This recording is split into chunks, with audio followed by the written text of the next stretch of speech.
दूसरा एक विषय है, क्या कभी आप खुद की एग्जाम लेते हैं क्या?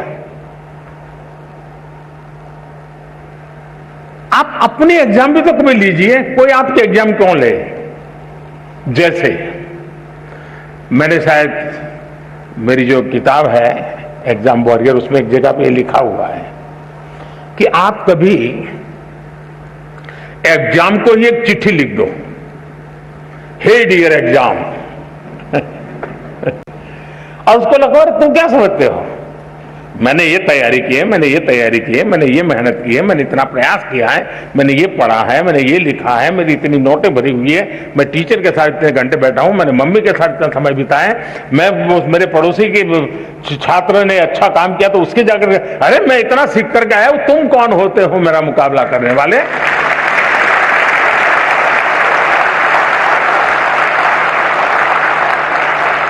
तुम क्या होते हैं मेरी एग्जाम लेने वाले? मैं तुम्हारी एग्जाम ले रहा हूं, मैं देखता हूं तुम मुझे नीचे गिरा करके दिखा दो, मैं तुम्हें नीचे गिरा करके दिखा देता हूं। कभी तो करिए। कभी कभी आपको लगता है कि भाई मैं ये जो सोचता हूं सही है गलत है, आप ऐसा कीजिए, एक बार रिप्ले करने की आदत बनाइए। रिप्ले करने की आदत बनाएंगे तो आपको एक नई दृष्टि मिलेगी। जैसे मानो क्लास के अंदर कुछ सीख करके आए हो, आपके 3-4 दोस्त हैं, बैठिए और आज जो सीखा है आप ही टीचर बन के आपके 3 दोस्तों को सिखाइए, फिर दूसरा दोस्त और 3 को सिखाए, फिर तीसरा दोस्त और 3 को सिखाए, फिर चौथा दोस्त, यानी एक प्रकार से जितने पाया होगा वो परोसेगा और हर एक को ध्यान में आएगा, देखिए यार उसने इस बिंदु को पकड़ा था, मुझसे छूट गया था, उसने इस पॉइंट को पकड़ा था, मुझसे छूट गया था। चारों लोग जब रिप्ले करेंगे उस बात को और खुद आप करेंगे, किताब नहीं है कुछ नहीं है, सुना है, आप देखिए वो आपका अपना बन जाएगा।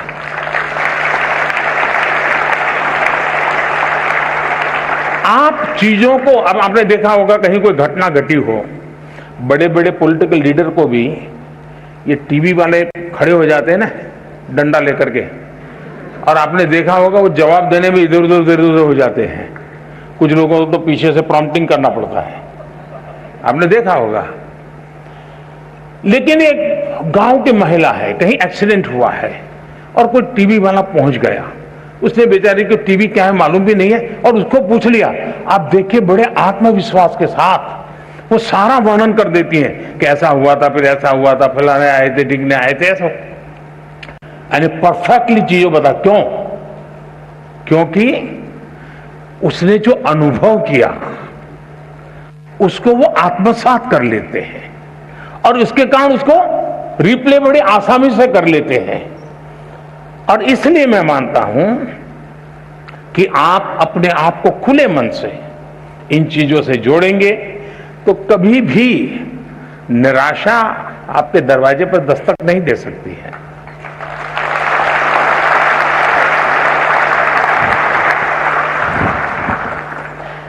Honorable Prime Minister, sir, thank you for giving us the mantra to think, observe and believe. However tall the summit, we assure you that we will never give up. माननीय प्रधानमंत्री जी, अपनी कला, संस्कृति और परंपराओं के लिए प्रसिद्ध खम्मम तेलंगाना से यादा अनुषा, जो कि 12वीं कक्षा की छात्रा हैं, आपसे अपने प्रश्न का समाधान चाहती हैं। अनुषा, कृपया अपना प्रश्न पूछिए। माननीय प्रधानमंत्री जी नमस्कार, मेरा नाम यादा अनुषा है। मैं गवर्नमेंट जूनियर कॉलेज नागुलंझा में 12 कक्षा पढ़ रही हूँ। मैं खम्मम जिले तेलंगाना से हूँ। सर, मेरे सवाल यहाँ है कि जब शिक्षक हमें पढ़ाते हैं तो हम समझ जाते हैं, लेकिन कुछ समय या कुछ दिनों के बाद हम भूल जाते हैं। कृपया इसके बारे में मेरी मदद करें। धन्यवाद सर। धन्यवाद अनुषा। मान्यवर, हमें एक अन्य प्रश्न नमो ऐप के माध्यम से प्राप्त हुआ है, जिसमें प्रश्नकर्ता गायत्री सक्सेना जानना चाहती है, परीक्षा देते समय उनके साथ अक्सर ऐसा होता है, जो पढ़े और याद किए हुए विषय हैं वो भी परीक्षा हॉल में भूल जाते हैं, जबकि परीक्षा से पहले या परीक्षा के बाद साथियों से बात करते समय उन्हें वही जवाब ध्यान में रहता है। ऐसी स्थिति को बदलने के लिए क्या करना चाहिए? मान्यवर अनुषा एवं गायत्री सक्सेना के जैसे प्रश्न अनेक अन्य लोगों के मन में भी है, जिनका संबंध स्मरण शक्ति से है। कृपया इस दिशा में मार्गदर्शन कर कृतार्थ करें। माननीय प्रधानमंत्री जी। शायद हर विद्यार्थी के दिमाग में ये विषय कभी न कभी तो एक समस्या बन करके खड़ा हो ही जाता है। हर एक को लगता है कि मुझे याद नहीं रहता है, ये मैं भूल गया। लेकिन आप अगर देखेंगे इवन एग्जाम के टाइम पर अचानक ऐसी चीजें आपकी निकलने लगेगी कि आपको कभी एग्जाम के बाहर अरे मैंने तो पिछले हफ्ते भर में कभी इस विषय को छुआ नहीं था, अचानक क्वेश्चन आ गया लेकिन मेरा जवाब बहुत अच्छा हो गया। मतलब कहीं पर स्टोर था, आपका भी ध्यान नहीं था, अंदर स्टोर था। और वो स्टोर क्यों था? क्योंकि जब वो भर रहे थे तब दरवाजे खुले थे, कपबोर्ड खुला हुआ था, इसलिए अंदर वो गया। अगर कपबोर्ड बंद होता कितना ही परोसते कुछ नहीं जाता। और इसलिए कभी कभी ध्यान शब्द ऐसा है कि लोग उसको योगा, मेडिटेशन, हिमालय, ऋषि, मुनि वहां जोड़ देते हैं। मेरा बड़ा सिंपल सा मत है, ध्यान का मतलब क्या है? अगर आप यहां आए लेकिन अभी आप सोते होंगे कि मम्मी घर पे टीवी देखती होगी, वो ढूंढती होंगी मैं किस कोने में बैठा हूं, मतलब आप यहां नहीं है, आप घर में है। आपके दिमाग में यही है कि मम्मी टीवी देखती होगी कि नहीं देखती होगी, मैं यहां बैठा हूं, वो उनको नजर आया होगा कि नहीं आया होगा। आपका ध्यान यहां होना चाहिए था लेकिन आपका ध्यान वहां है, मतलब आप बेध्यान है। अगर आप यहां हैं तो आप ध्यान में हैं, आप वहां हैं तो आप बेध्यान है। और इसलिए ध्यान को इतनी सरलता से जीवन में स्वीकार कीजिए, आप इतनी सरलता से स्वीकार कीजिए। ये कोई बहुत बड़ा साइंस है और कोई बहुत बड़ा नाक पकड़ करके हिमालय में जाके बैठना पड़ता है, ऐसा नहीं है जी। बहुत सरल है। आप उस पल को जीने की कोशिश कीजिए। अगर उस पल को आप जी भर के जीते हैं तो वो आपकी शक्ति बन जाता है।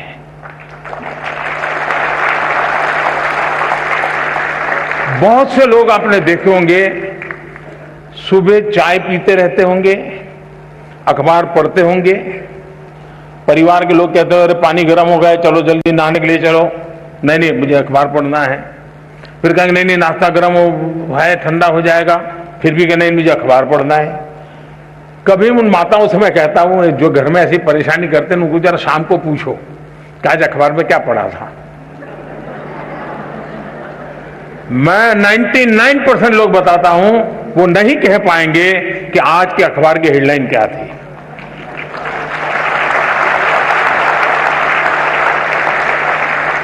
क्यों? वो न जागृत है, न वो उस पल को जी रहा है, वो आदतन पन्ने घुमा रहा है, आंखें देख रही हैं, चीजें पढ़ी जा रही हैं, कुछ भी रजिस्टर नहीं हो रहा है।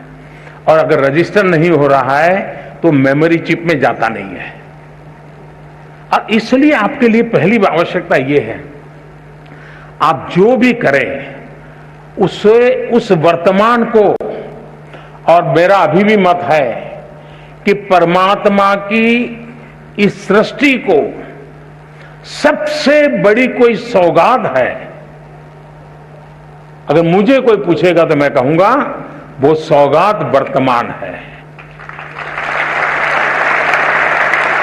जो इस वर्तमान को जान पाता है, जो इस वर्तमान को जी पाता है, जो इस वर्तमान को आत्मसात कर पाता है, उसके लिए भविष्य के लिए कभी भी क्वेश्चन मार्क नहीं होता है।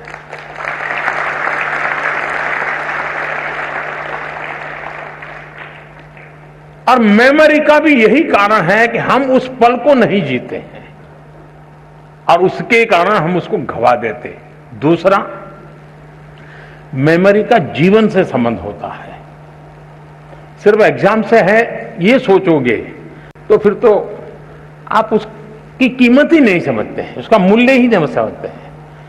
अगर मान लीजिए आपके किसी दोस्त का जन्मदिन आपको याद रहा और आपने जन्मदिन पर उसको फोन किया, आपकी तो वो मेमोरी थी जिसके कारण आपको जन्मदिन याद रहा, लेकिन वो मेमोरी आपके जीवन के विस्तार का कारण बन जाता है। जब उस दोस्त को टेलीफोन जाता है, उसको अरे वाह, उसको मेरा जन्मदिन इतना याद था, मतलब मेरे जीवन की अहमियत उसके जीवन में है। वो जीवन भर आपका बन जाता है। कारण क्या था? वो एक मेमोरी। मेमोरी जीवन के विस्तार का बहुत बड़ा कैटलिक एजेंट है। और इसलिए हम हमारी स्मृति को सिर्फ परीक्षा तक, सवाल जवाब तक सीमित ना करें, आप उसका विस्तार करते चलिए। जितना विस्तार करेंगे चीजें अपने आप जुड़ती जाएगी। दूसरा, आप कभी 2 बर्तन लीजिए, 2 बर्तन में पानी भरिए, पानी भर करके उसके अंदर एक कॉइन रखिए, दोनों में पानी शुद्ध है, स्वच्छ है, दोनों एक ही प्रकार का पानी है, दोनों एक ही प्रकार के बर्तन है, दोनों एक ही प्रकार के उसमें कॉइन है, और आप उसको देखिए। लेकिन एक बर्तन है जो हिल रहा है, पानी इधर उधर हो रहा है, नीचे कॉइन है, दूसरा स्थिर है। आप देखेंगे कि जो स्थिर पानी वाला कॉइन है वो आपको परफेक्ट दिखता है, हो सकता है उस पर लिखी हुई चीज भी दिखाई दे, और जो पानी हिल रहा है वहां पर भी वही कॉइन, वही साइज है, उतना ही गहरा है, लेकिन दिखता नहीं। क्यों? पानी हिल रहा है, बर्तन हिल रहा है। अगर मन भी ऐसे डोलता रहे